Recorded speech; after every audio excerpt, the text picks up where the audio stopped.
I want to start today by putting you in a very specific, very familiar headspace. Okay. Picture this. It's, I don't know, 9:03 p.m.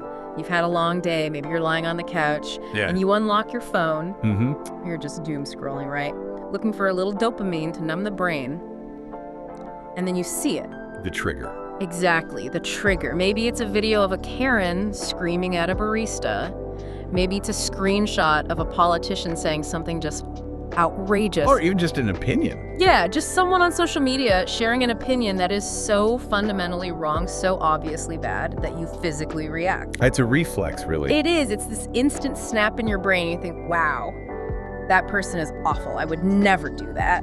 And right there, in that split second. In that split second, before you've even read the comments or processed any context, you feel something. And if we're being honest, it feels kind of good. It feels surprisingly good. It's satisfying. It's almost like a warm blanket. It's Right. this internal nod that just says, I am sane, I am decent, I am on the right side of history. Mhm. But today, we are going to take that warm, fuzzy feeling and absolutely dismantle it. Because the stack of research we have today, it combines modern social psychology with some very hard-nosed Stoic philosophy. And it argues that this feeling is basically a lie.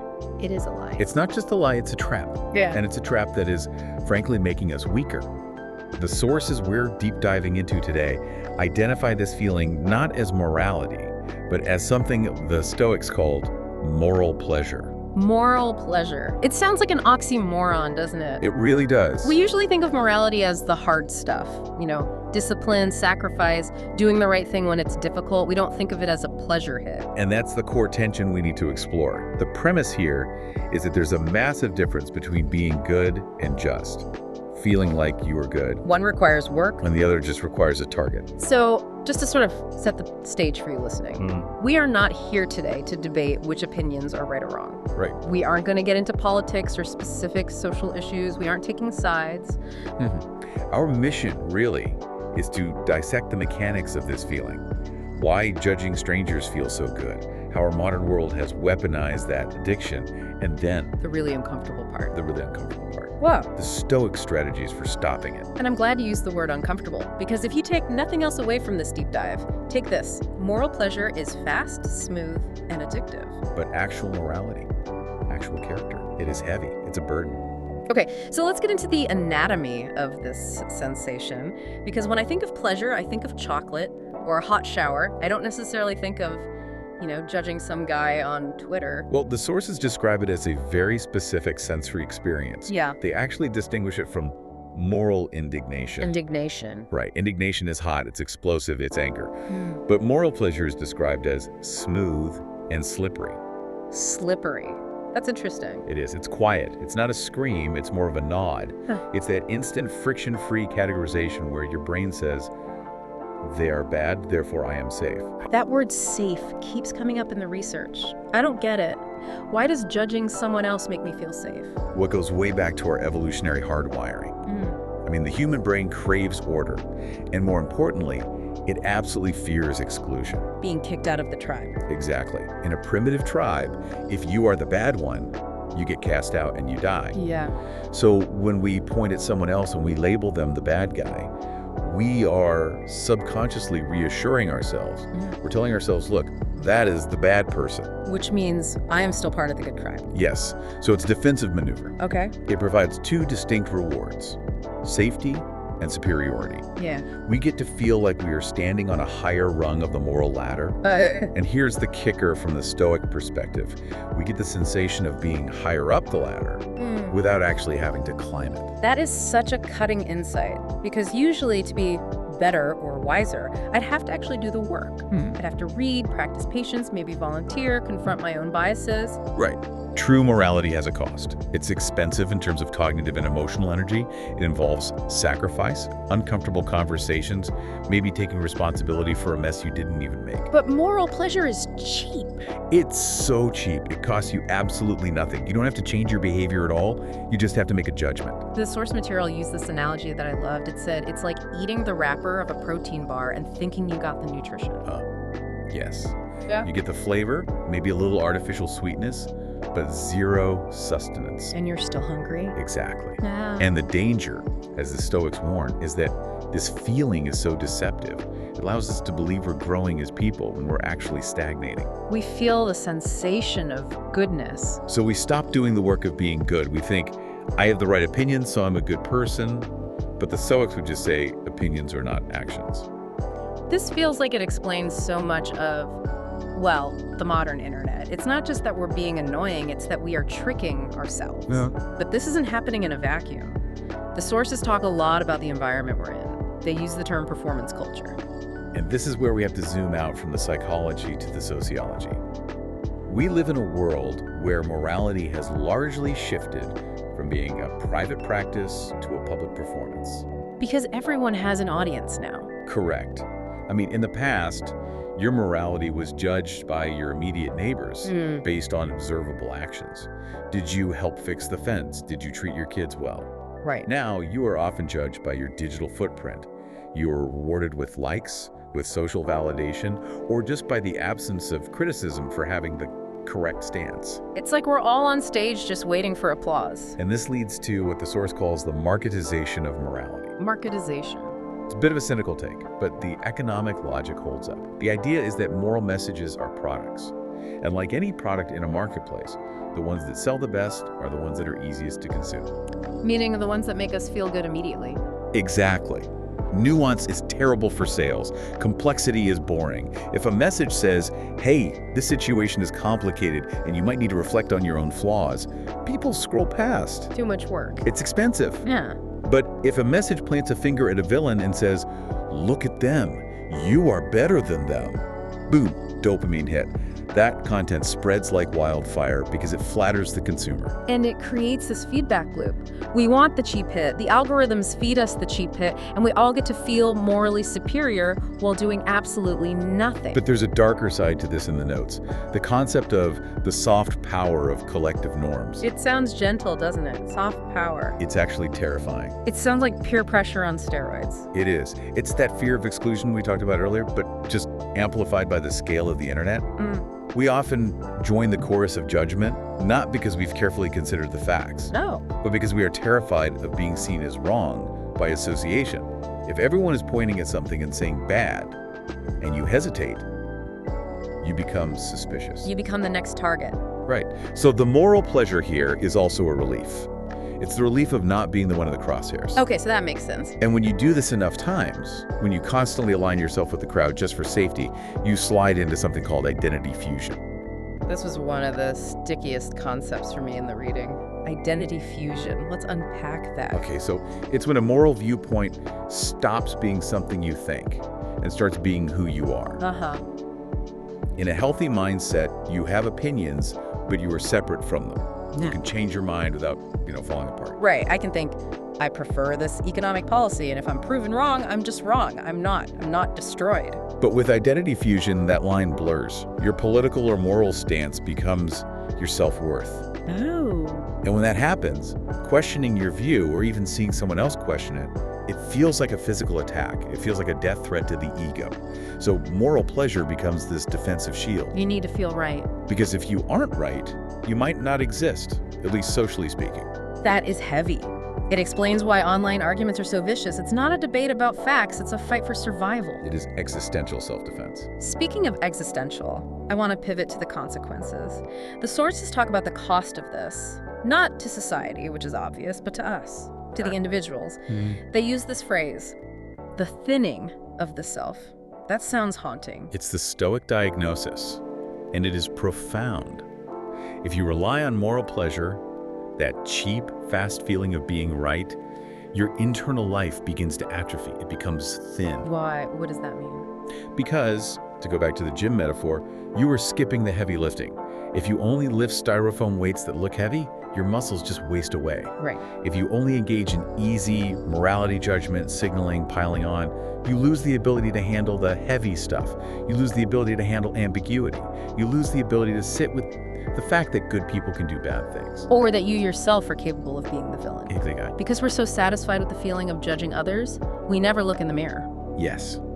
Because the hunger for goodness is satisfied by that sugar rush of judgment, you never eat the vegetables of introspection. You stop knowing who you actually are. The source used a phrase I want to highlight: rootless morality. That is the key term. A rootless morality is a system of values that survives entirely on reaction to others. It has no internal discipline. So it's parasitic. It is. It needs an enemy to exist. So if the bad guys all disappeared tomorrow, a person with this rootless morality wouldn't even know who they are. They would collapse. If the crowd changes direction, they have to change with it, because their morality was never built on their own principles. It was built on not being them. Wow. It creates a dependency. We actually become dependent on bad people to make us feel good. Which is an incredibly fragile way to live. Yeah. Your self-worth is now entirely dependent on external chaos. You have handed the keys to your happiness to the very people you claim to despise. Damn. That really puts it into perspective. Okay, so we've established this is bad for us. It makes us thin, fragile, dependent. So why is it so hard to stop? I mean, we mentioned the dopamine, but the sources suggest there's a bigger system at play here. It's not just that we're lazy. No, and it's important to have some empathy for ourselves here. We're swimming upstream. First, you just have the algorithm of outrage. Right. We all know this, but it bears repeating. Social media algorithms are designed to reward impulse. They punish reflection. So if I take 3 days to think about a complex issue before I post, nobody sees it, the conversation's gone. It's moved on. The algorithm wants you to react now. It wants the hot take. So we are being trained, Pavlovian style, to bypass our wisdom and go straight to our gut. There's also a point about chaos, the anchor in chaos. This one felt very real to me. It connects to the bigger picture of our economy and society. I mean, think about it. For you listening, housing prices are uncontrollable. The job market feels unstable. Technology is moving faster than we can adapt. We feel powerless in the big stuff. Right. In that context, moral certainty is one of the few things you feel you can control. I can't buy a house, but I can definitely tell you why that guy on TikTok is a villain. Exactly. It becomes a psychological crutch. It anchors you. You can tell yourself, I might not know where I'll be in 5 years, but I know I'm a good person because I hate the right things. It stabilizes the ego in an unstable world. It does. And stripping that away is scary. Which brings us to the solution, the Stoic strategy. And as we teased at the beginning, the Stoics aren't really about empathy here. They are about rigorous, almost military self-correction. Warning. This is the uncomfortable part. The goal of Stoicism isn't to make you feel better. It's to stop you from deceiving yourself. Okay, lay it on me. What is strategy number 1? Strategy 1 is the control check. It's the foundational Stoic move. Yeah. Epictetus 101. When you see something that triggers that judgment reflex, a tweet, a video, a headline, you ask, is this behavior under my control? And if it's a stranger on the internet, the answer is always going to be no. 100% no. And if the answer is no, the strategy is silence. Oof. Just Why? silence. Silence. You don't quote tweet it. You don't leave a snarky comment. You don't screenshot it to your group chat to make fun of it. You do nothing. We need to talk about why that is so painful. Because doing nothing feels, well, it feels wrong. It feels like apathy, like letting them get away with it. It feels painful because it denies the ego its reward. It denies you the applause. You don't get to feel superior. You just have to sit with the fact that something bad happened in the world and you can't fix it by yelling on the internet. It's like withdrawing from a drug. You want that hit of, I would never do that. And the Stoic approach just says, okay, move on. Right. And it forces you to keep your energy for things you can change, which leads directly to strategy 2. Private habits over public words. So this is the pivot. If we aren't spending our energy judging strangers, where does it go? The source suggests shifting your energy from debating big abstract issues to executing small unseen virtues. Okay, give me an example. What does an unseen virtue even look like? It's the unsexy stuff. Are you punctual? Do you keep the small promises you make to yourself? Do you return your shopping cart to the corral when it's raining and nobody is watching? Do you speak kindly to the customer service rep who can't actually help you? The stuff that gets 0 likes. The invisible stuff. The Stoics argue that true morality should feel heavy because it is a burden you carry alone. It's not a signal you broadcast. So if you are only moral when people are watching, you aren't moral, you're just performing. Exactly. So the strategy is to double down on the things nobody sees. I love that. It's about integrity when the camera is off. Okay, strategy 3. What do we do when the feeling is already there? When I've seen the bad take and the rage is bubbling up? Delaying judgment.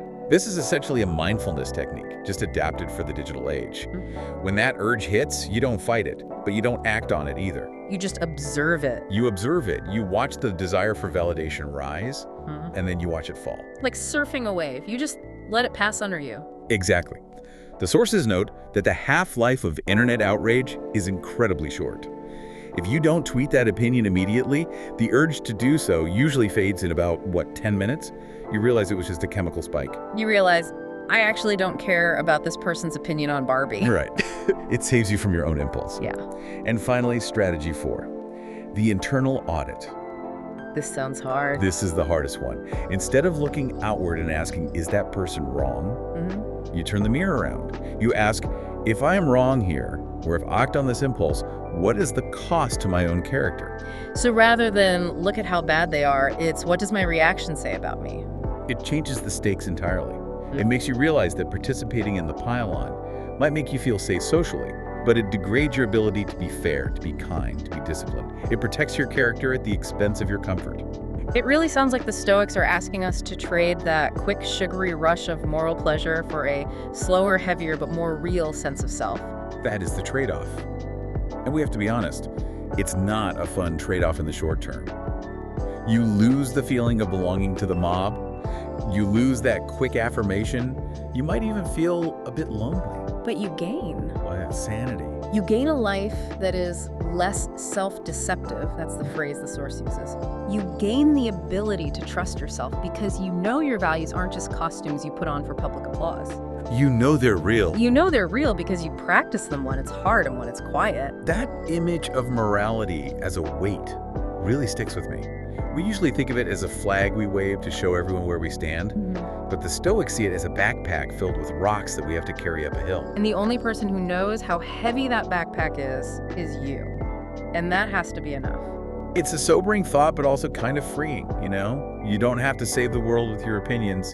You just have to carry your own backpack. And ironically, if everyone focused on just carrying your own backpack, the world would probably be a much better place. We've covered a massive amount of ground today, from the anatomy of that slippery moral pleasure to the social algorithms that feed it, the existential risk of becoming thin, and finally, the quiet discipline of the Stoic response. It's a lot to process. And I think the most important takeaway is that we aren't saying you shouldn't have opinions. We aren't saying right and wrong don't exist. Of course they do. Of course. But we are asking you to inspect the feeling that comes with your judgment. Right. Is it fueling your ego or is it fueling your actions? That's the distinction. So as we wrap up this deep dive, we want to leave you with a final provocation, something to carry with you into the rest of your day, maybe the next time you open your phone and feel that urge to react. The next time you feel that rush of being right, that smooth, instant certainty, stop for 1 second and ask yourself this: are you actually being good, or are you just enjoying the safety of the crowd? That's it for today's deep dive. Thanks for listening and good luck with the backpack. We'll see you next time.